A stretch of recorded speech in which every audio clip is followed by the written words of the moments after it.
Welcome, everyone. Welcome to the Matter of the Heart, where we bring you heartfelt, encouraging, positive stories, all to elevate your spirit. And I'm your host, Carol Olivia.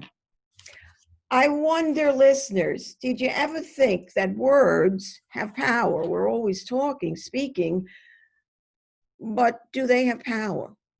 Can kind words from a friend elevate your spirit?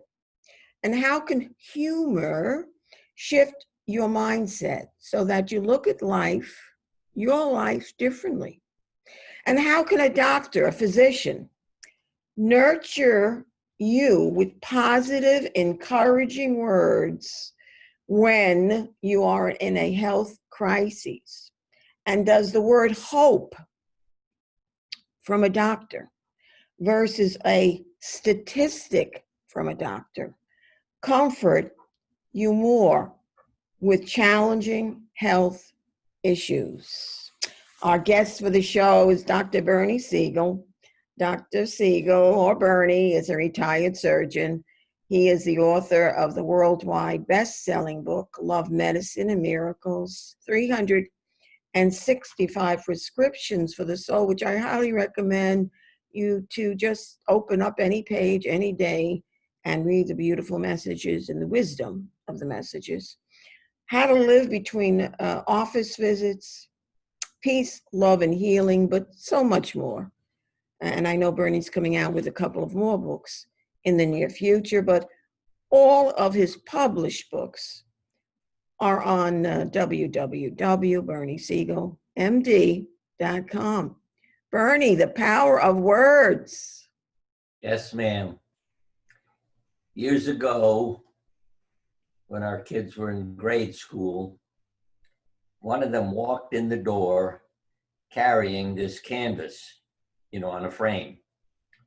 And what it said on it was the word words filling the whole canvas. And what hit me, because of what I was trying to do and to help people, because I always say to people, write words, W-O-R-D-S, W-O-R-D-S, W-O-R-D-S. And what do you see? And you notice it becomes swords, swords, swords. Now, this canvas, maybe it's say 2 feet by 4 or 5 feet. I mean, the teacher didn't know what he was doing, in this art class to do that. But when he brought it home to me, yeah, I knew what he was saying, that I could kill or cure people with words or a sword. If I took your hope away, you're going to be dead in 2 weeks. No, we're not going to pay for you to have cataracts because you have cancer and you'll be dead in 6 months, so we're not going to spend the money on you. Those are people who went home and died. Their hope was taken away. And the other side of the coin, of course, is, I can pick up a sword and cut out your disease. And a sword could be a good thing. Call it a scalpel if you want. So both the swords and the words, have two options in a sense of how they're presented and how they're used. And that's still hanging on the wall in our house. But it just taught me a lot. And I don't think it was a coincidence in the sense of his doing that.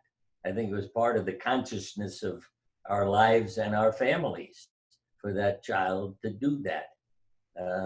And I keep sharing that with people. And yet doctors, well, let's say if you're a surgeon, you're trained how to use a knife. You're not trained how to talk to somebody.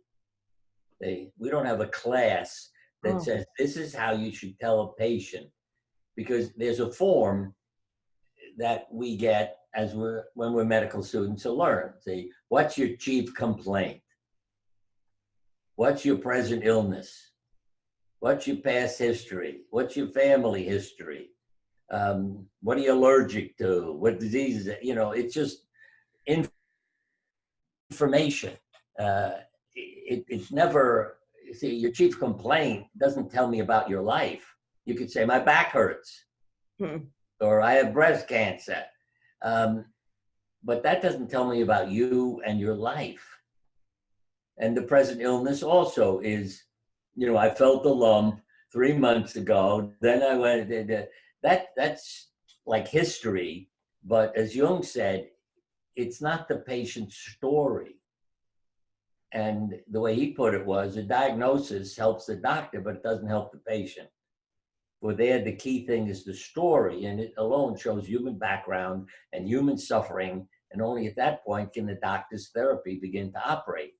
But you see, he's a therapist, so he sees it, he saw it that way. But most oncologists don't see it as, I need to know the experience and the story so I can really help you. I always say these ads that you see, I was depressed, I went to see my physician, he prescribed the antidepressant, I feel better now. That's what the ad literally said from this drug company. I wrote them, I said, excuse me, my house burned down, my family was killed in the fire, and the doctor doesn't say to me, why are you depressed? What's happening in your life? He just says, here's the pill. I said, could you just put a line in that says, by the doctor, tell me what's happening in your life? Then he prescribed the pill and I feel better. And they never answer me and never change their ad. See, it's all mechanical. I'm sick, okay, here's the pill. Here's your diagnosis, this is what we treat. They're not treating people, they're treating a word and a disease, and not the person's experience. Because what I began to see, what changed my life, I always say I changed my life, but I realized how inadequate my training was as a doctor to be caring for people. So when one of my patients said to me, this is the exact quote, you're a nice guy, I feel better when I'm in the office with you, but I can't take you home with me. So I need to know how to live between office visits. Okay?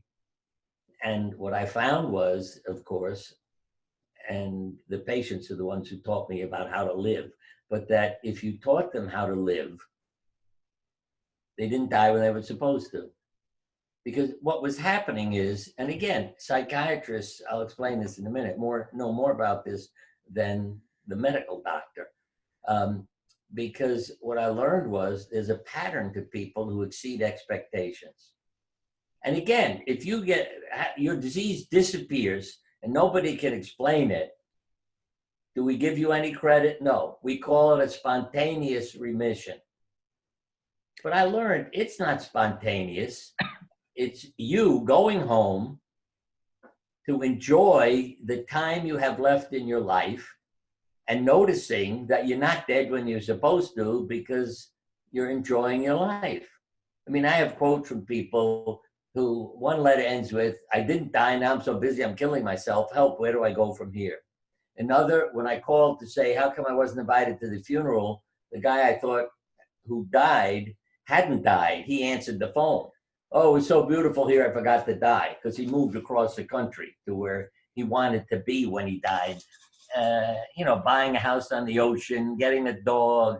I mean, these are just things people started to do. And leaving their troubles to God. I mean, these are all quotes from patients. I'm going to make the world beautiful from a landscaper. He said, it's springtime. I'm going to go home, make the world beautiful. I'm not going to have any more treatment.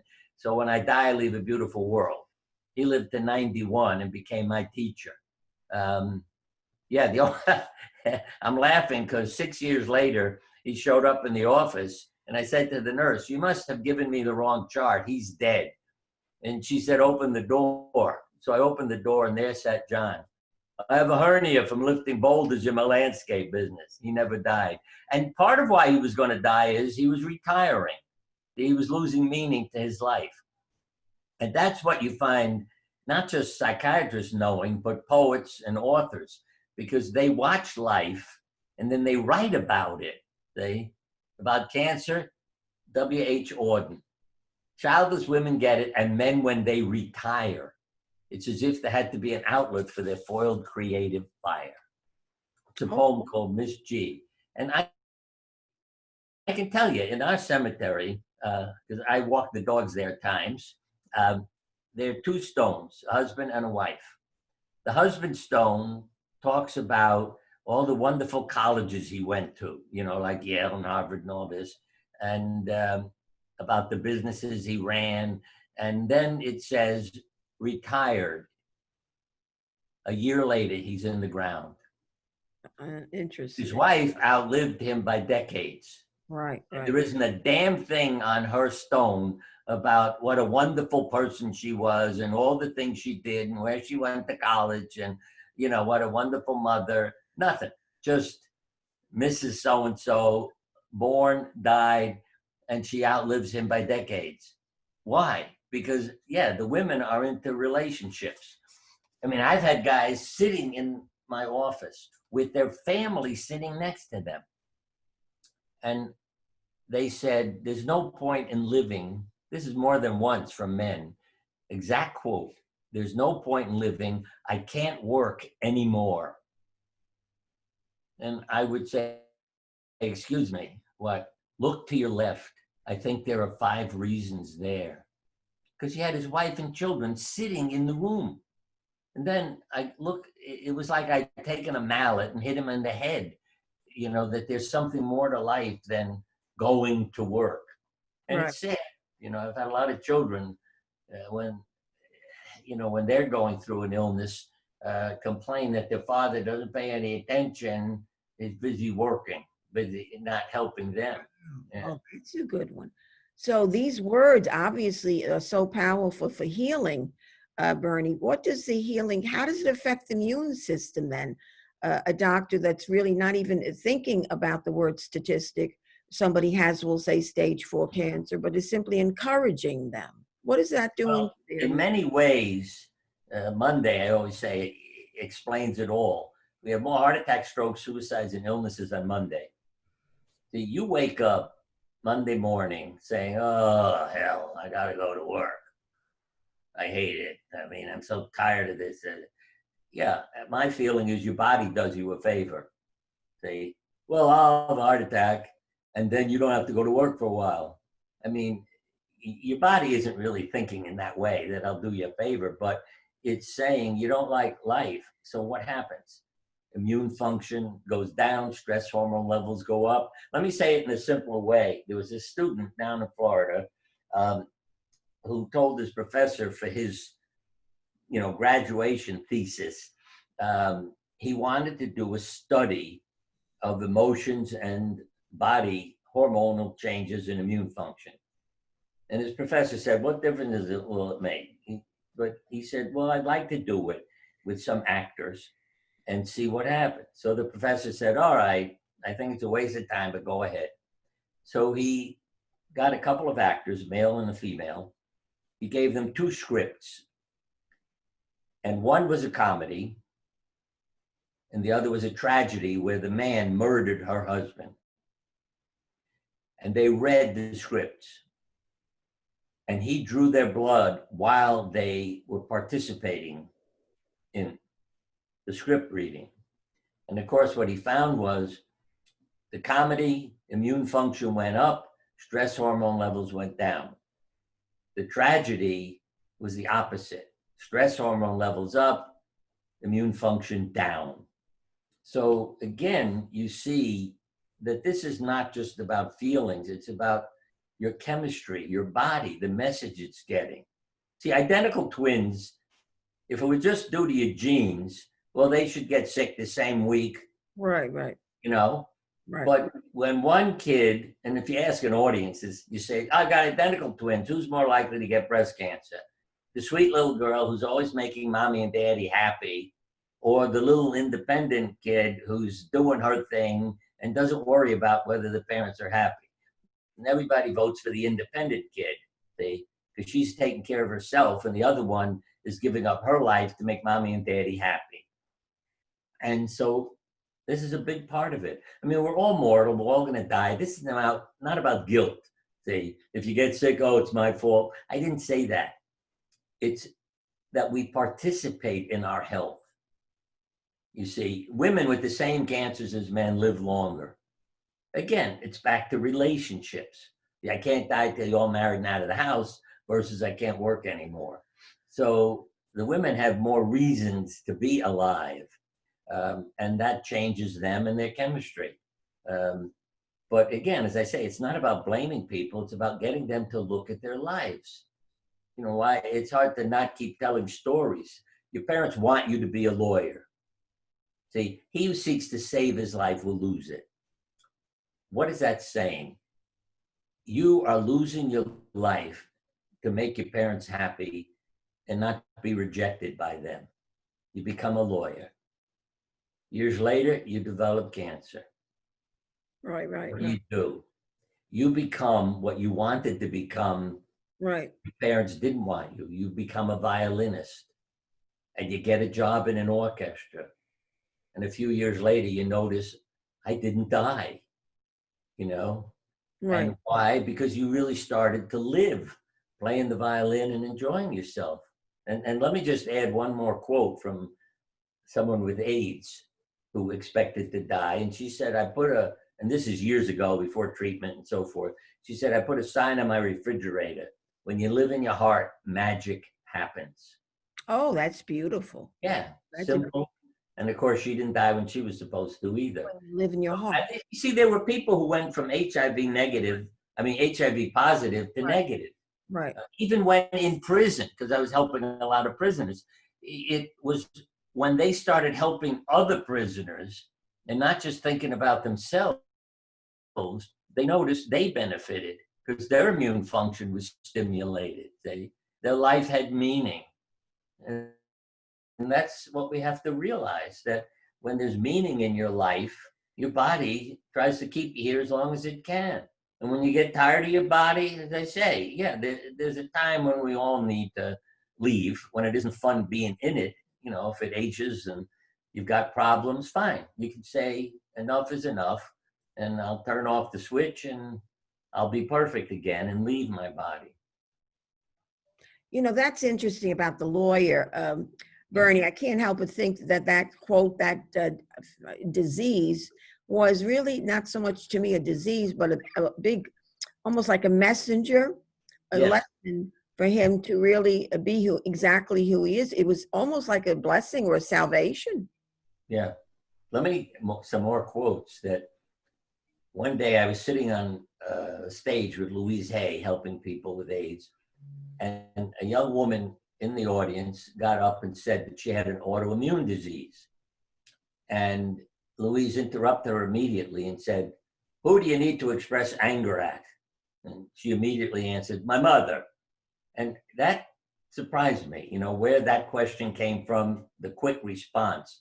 But what I learned again, yes, certain diseases will go with certain emotions, because if you have this anger inside, it's like you're attacking yourself. See?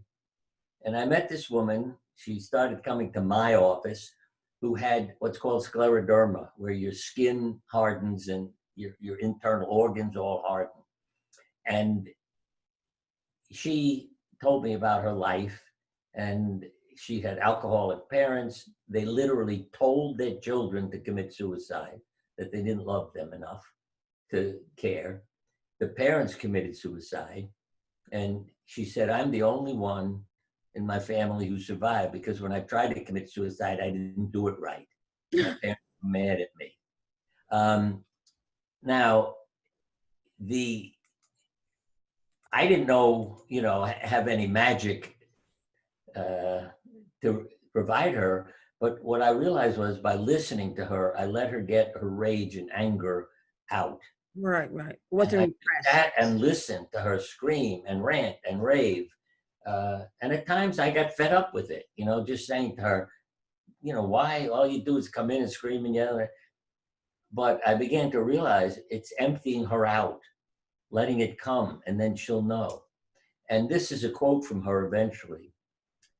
When I let love into my prison, it changed every negative item in it, meaning the experiences in my life, and turned them into something meaningful. Oh, Okay? that's Now, did she lie down and die when she was supposed to? No. She outlived her doctor. I mean, she became my therapist, joined our support groups, because I mean, the change in her, the spiritual nature, the willingness to love, it was just amazing. And she went on, as I say, for decades after she was supposed to die. And yes, eventually did, as we all will. But what an incredible person she was. And she'll never be out of my memory. I still have letters from her where she wrote those words, about letting love into your prison. But the same was true years ago. I started reading books written by concentration camp survivors. And in a sense, they were saying the same things. The ones who helped the other prisoners were more likely to survive. Me, I mean, because they're all being starved and right. abused. But if you said, not gonna eat my meal today, I'm gonna give it to my, prison or cellmate. Those were the people who were more likely to survive because they were doing for others, and then they benefited. One that, again, all these stories pop into my head, but and two things. One was, her name was Susan with scleroderma. I said to her, show me a picture of yourself as a child so I can show you, that you're a beautiful person. And she said, I have no pictures of myself as a child. My parents were real estate agents. You want to see the house? Imagine, not one picture did they ever take. And in the concentration camp, I remember this, that a train came into the camp and the guard said, this is going to a work camp, making it sound like it would be better, no gas chamber. So one prisoner said to the other, look, you're sicker than I am. You get on and go. I'll stay. And off the train went. And then they learned it was going to a gas chamber. Wow. But his action saved his life. I mean, yes, he felt terrible that he offered somebody what he thought was a gift, and it turned out to be a tragedy. But still, he was alive because he was offering something to somebody. If he only cared about himself, he would have died. So that's probably one of the biggest lessons of our lives, Bernie, for meaningfulness and survival. And maybe that's what we're here for. Yeah, To we help are. serve Last night, God talked to me Right. to help me with my book, No Beginnings, No Endings. Life is a cycle. And when I say God help me, I hear voices.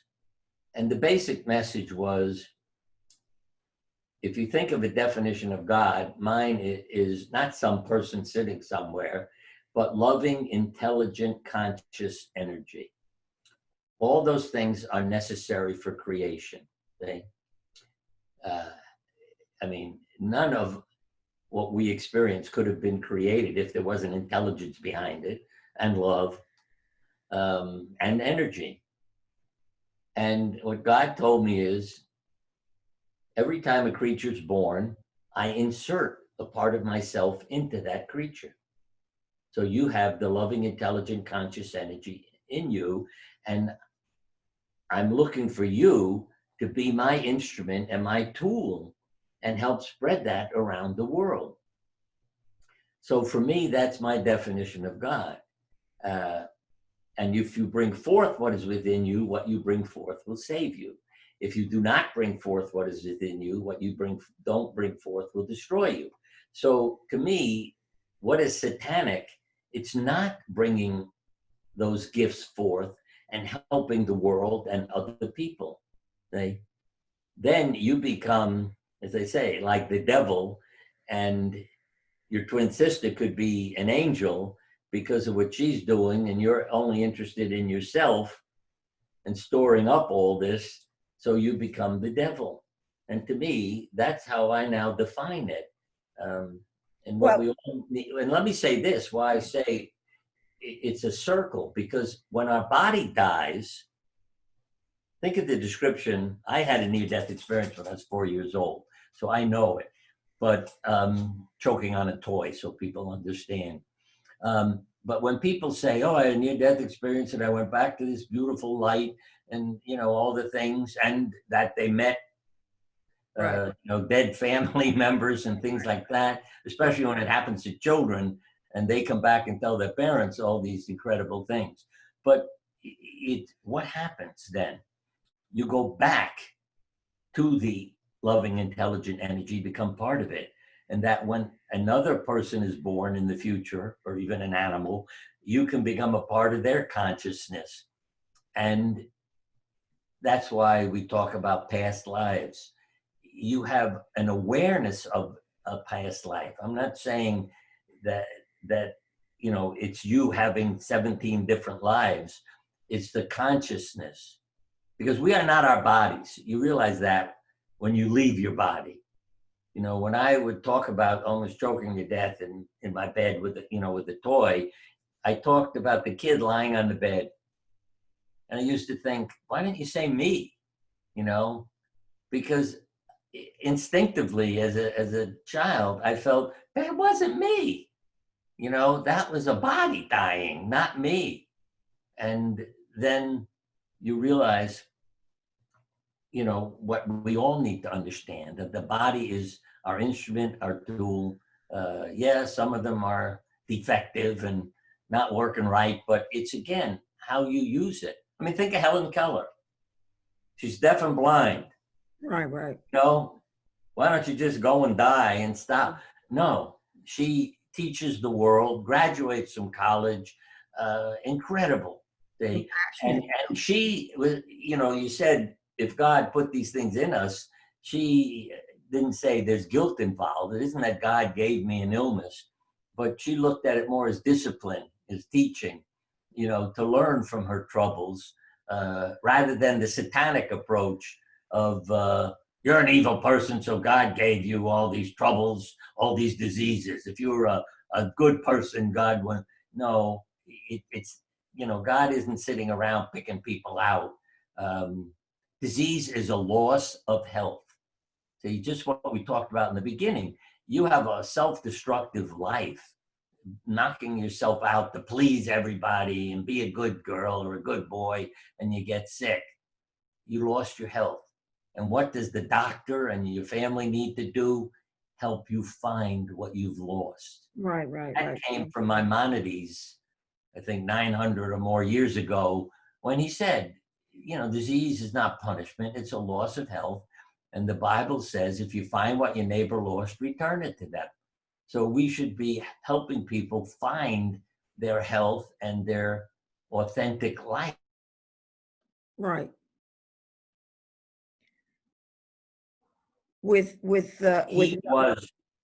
He was put into a concentration camp with his community.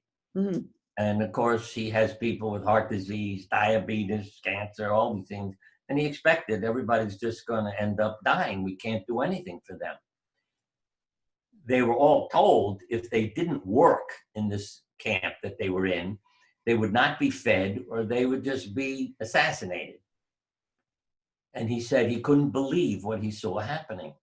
The people with the will to live did not end up in the infirmary, or did not end up, being assassinated, because they had that will to live, and their body responded, and all their diseases stopped being a problem.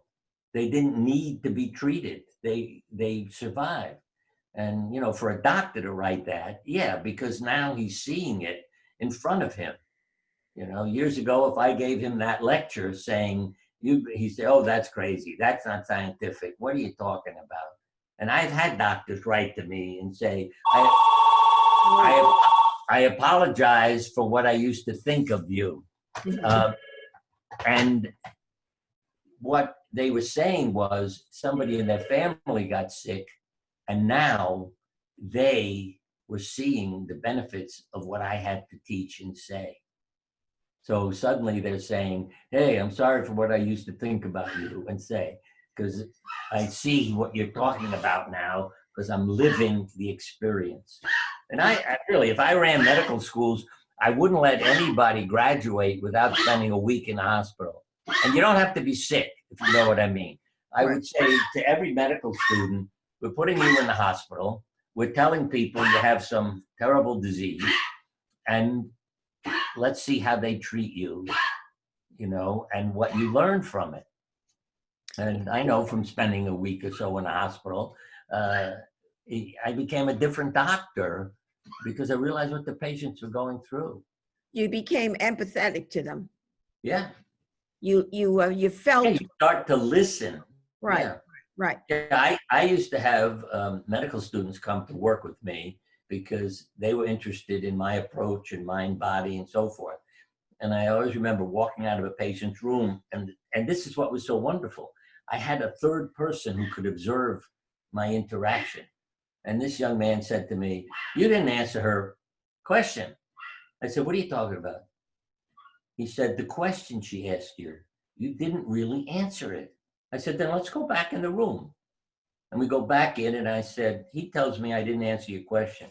And she said, "He's right." And she repeated it and what she needed to know. Now, if I didn't have a medical student with me, I never would have gone back in there.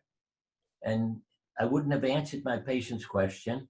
I mean, she wasn't, going to be speak up enough to say, "Hey, wait a minute, you didn't answer my question." I mean, see, that's survival behavior. I'd say, don't worry, speak up, assert yourself. And the psychiatrists, again, no, there's survival behavior.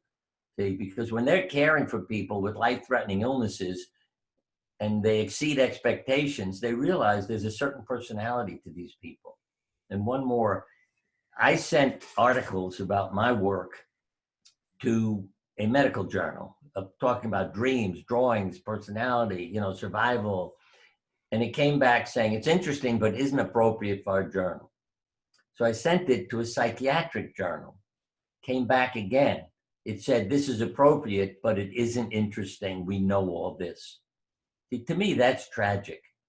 You go into a doctor and you're chopped into pieces. Right. You have an emotional problem. You got a physical problem. Which organ is it? Okay, you go to this guy. We're not treating you as a whole human being. And we need to. I'm just curious with that, what you're saying, the whole human being. Should even doctors talk about statistics to their patient, especially if it's stage 3 or stage 4? Should they, or any Well, kind of it, it, or should they they can bring be it up? used. See, if I said to somebody, "Let us use statistics to help us make a decision," they Right, don't apply to individuals. right, If one person out of 100 lives, you know, who's gonna knows who that one is gonna be. See, right, so I would say to people, yes, you have options and choices, right. and I would also get them to draw themselves receiving that treatment.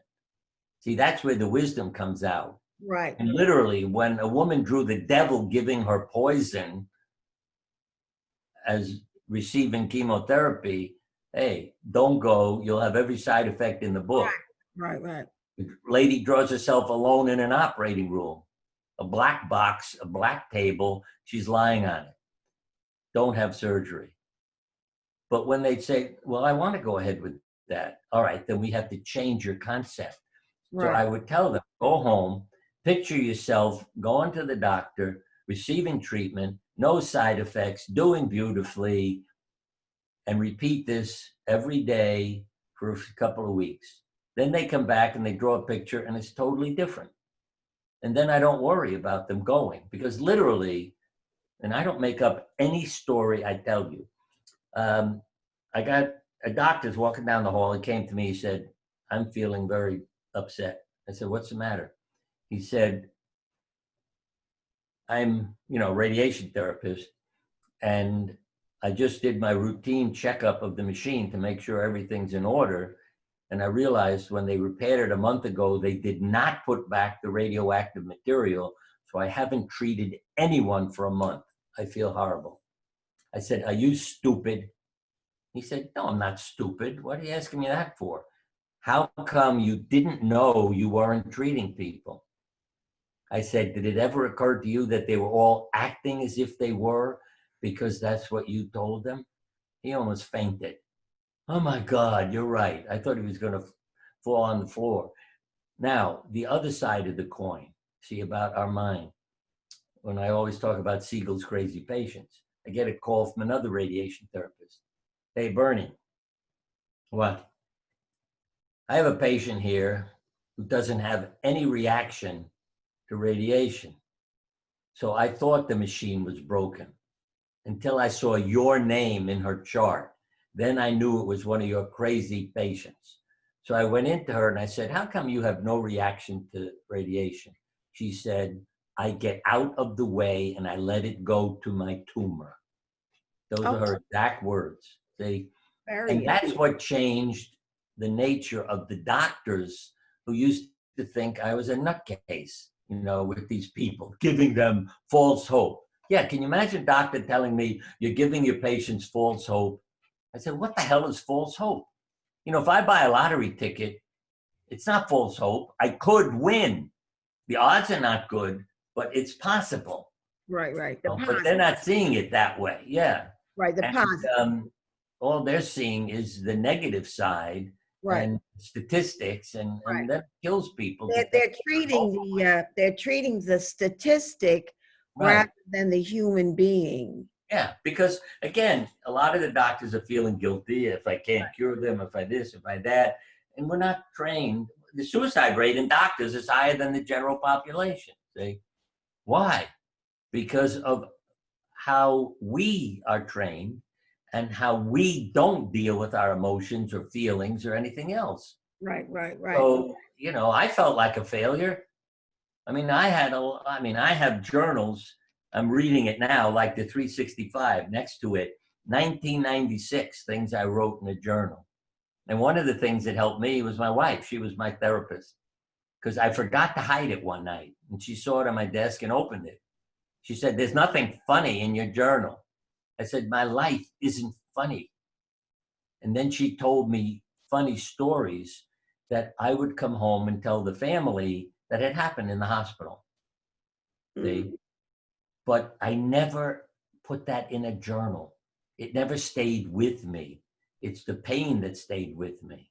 And You- now, yeah, I can tell you this journal from Right. 96 had a lot of nice things in it, as well as painful things. But in the 80s and 70s and 80s, when I was struggling with this, it was all the pain.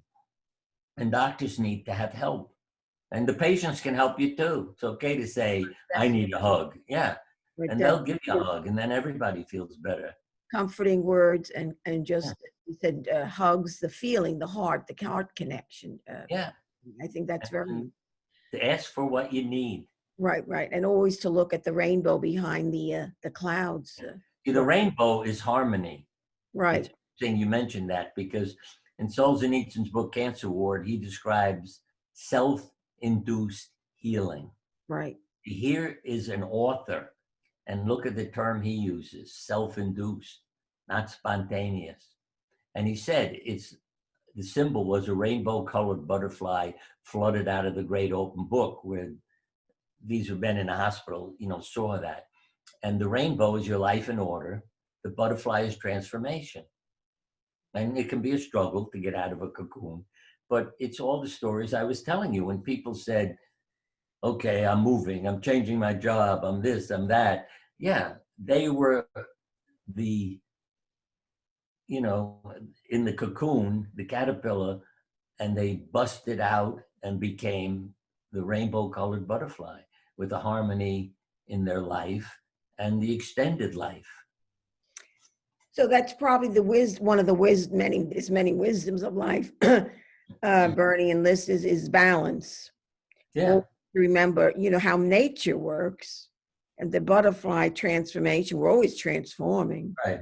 Right. And I guess we transform, Bernie, when you're talking about the patients with positive words, with positive thoughts, with sensitivity. Yeah, see, when you give hope, Right. that's you're sharing stories of people who did well and Right. what they did. And one of the main personality characteristics is you're asked to do a favor for someone in your family or a friend, and you don't want to do it. What do you tell them? The correct answer is no. Right. It's like if I called you and said, hey, could you come over tonight and feed my pets? I have to go out. And you said, no, I can't. I'm busy. You can hang up the phone. You don't have to feel guilty. But there's, especially nurses, have a hell of a lot of trouble saying no. 95% of them say, yes, I would do it, even though I don't want to. Well, what's that doing to you? Okay.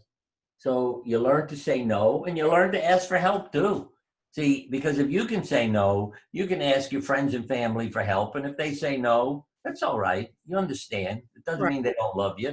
They have a life and they're busy too. So we, again, giving ourselves permission to live our lives and use our lifetime as we want to use it and experience it, not, what others are imposing on us. He who Connect seeks to to, say, I mean, this is the biblical line. There's nothing new in what we're saying. He who seeks to save his life will lose it. See, when you become what everybody else wants to save your life, you've lost your life.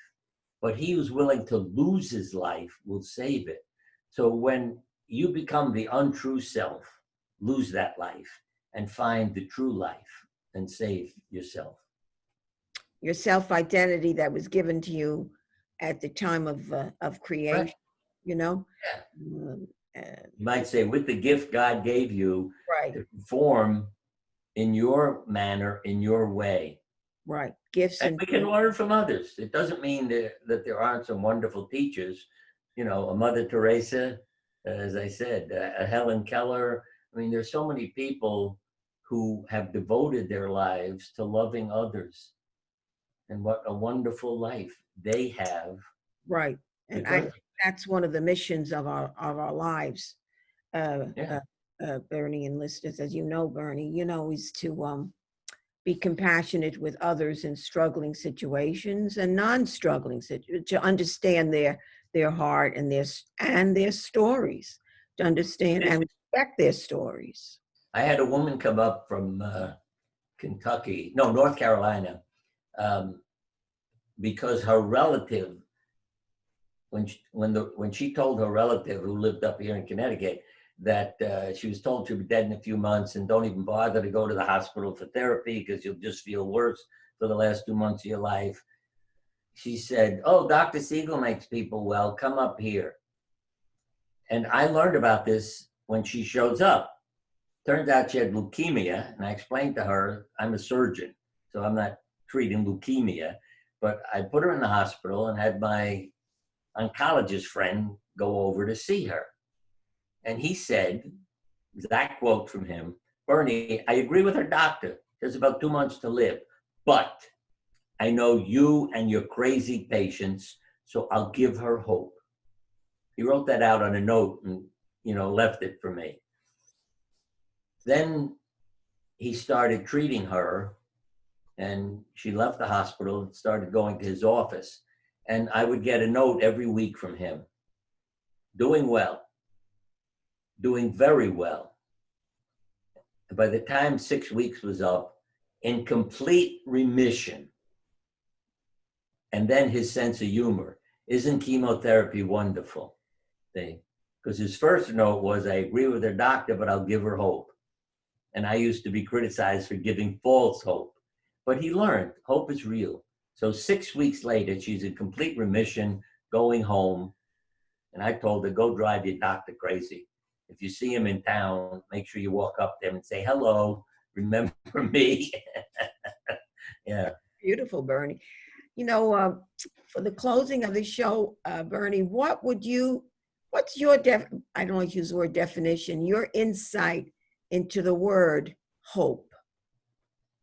Well, hope, as we said before, is not about statistics. Right. It's about potential. It's about possibility. So if there is a possibility, then, hey, let's go for it. Athletes understand this. People who are training know that if you put the effort in, hey, maybe something could happen. Or as I say, I buy lottery tickets every day. Now, what am I going to do if I win? Start a charity to help other people. My wife died a couple of years ago, and I would name it in her name, Bobby's Fund. And we would do things for animals, for children, for nature, all the good things. And that's the fun I have, to do that. But as I say, it's to help. So I keep buying. I remember one of our grandchildren saying to me, if you invested the money, instead of buying lottery tickets, you'll have more money 10 years from now than if you don't win a lottery. But still, it's fun. Right. Every morning I can look up the numbers and say, did I win? And let me tell you the numbers I played. We had 7 people in our family, but twins, so we have 6 birthdays. You might have a lot of people playing these same numbers, Bernie. Yeah, well, but all the lotteries have 6 numbers. So Right. I play our birthdays, see? And Right. my wife is the Powerball, or Lucky Ball, whatever. So she's up in heaven. I keep talking to her, and I tell her, hey, fix the numbers. Oh, I love that. And someday, if it happens, you're damn right, I'm going to let the world know Right. we have power. Because if you have a moment, let me tell you something. About 9 months after my wife died, my heart went crazy in irregular beat. Right. Okay. It wasn't a threat to my life, but I knew damn well it's how my heart felt without her.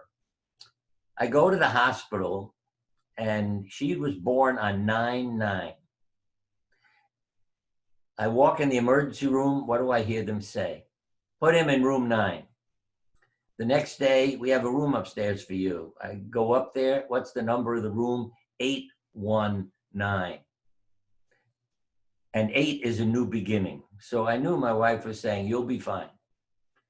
Then they put a wristband on you, plastic, to identify you and the event.